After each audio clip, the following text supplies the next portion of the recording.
Is the Yankees pitching the best it's been all season as we get closer to a Yankees-Dodgers series that goes down this weekend? Let's highlight a rotation in a bullpen that's pretty much held its own this season with our Yankees beat writer for the Post, Greg Joyce. Greg, all the way out in sunny California right now. Appreciate you hopping on with us. You've written about and highlighted performances by Will Warren, Ryan Yarbrough, and Luke Weaver the past couple of days. So how big have these three been the last week or so for this franchise?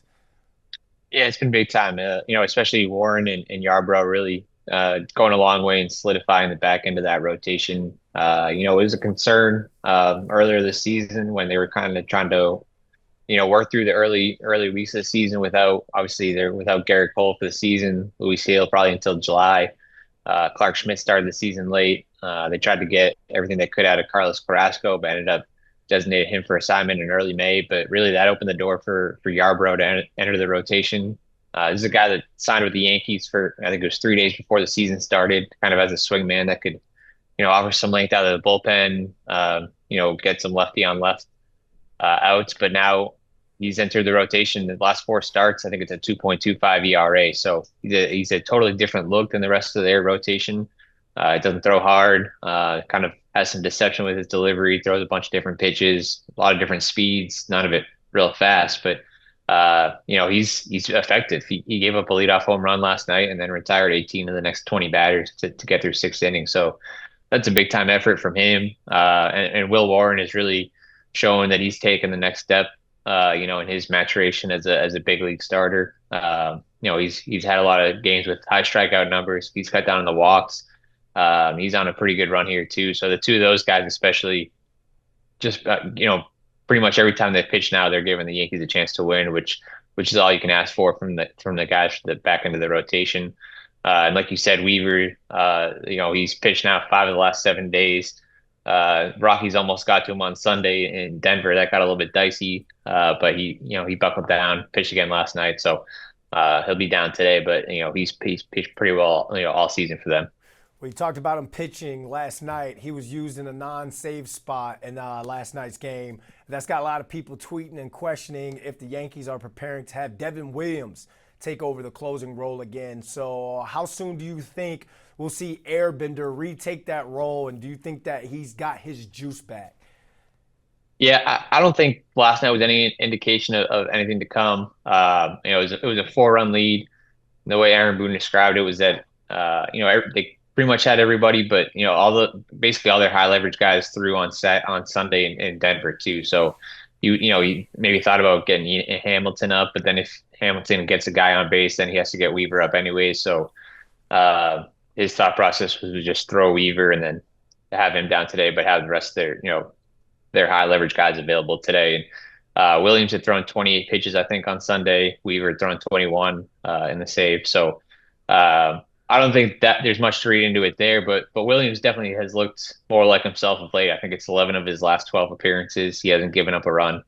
Um, Definitely seems to have some of his confidence back, some of the swagger back, and that's important. Obviously, for the Yankees to be at their best, they need him pitching like he's capable of, and he's certainly looked like that of late. We'll see when if and when they make that switch back. Boone has been kind of non-committal about when it might happen. I kind of thought, from the start when they made the switch, it's like, Luke Weaver's thrown so well for them. I think it's 2 earned runs in 24 innings. You kind of have the sense of like, if it's not fixed or it's not broken, don't fix it. So, but then again, like, having Weaver available to kind of be an attack dog earlier in the game, like that 7th, 8th inning, that's valuable too. And if they feel, then at that point, Williams could kind of go back into the closer role, get those 9th innings. But for now, it doesn't seem like anything's imminent in terms of changing those roles. But obviously, both guys are throwing the ball pretty well right now. I'm gonna rewind a little bit, and you talked about and mentioned how Yarbrough is kind of playing some good baseball on the mound this last week or so. His next scheduled start is Sunday when they play the Dodgers. He's gonna go head to head with Yamamoto. So, would you say that this is the biggest start of his Yankees career?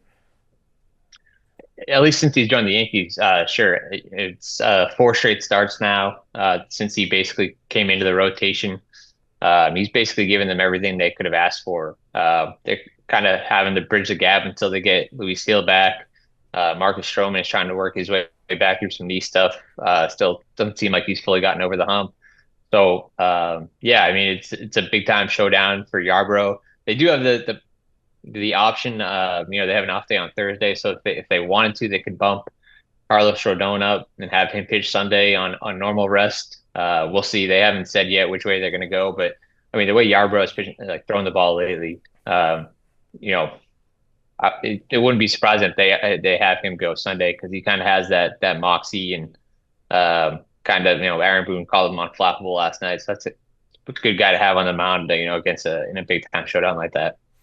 And look, I know they're currently in the middle of a series against the Angels, and no disrespect, but all of New York is getting ready for Yankees Dodgers, which goes down on Friday night. Because I mean, this is the first time they're going to go at it since last year's World Series. So, media-wise, what are you looking forward to most in that series?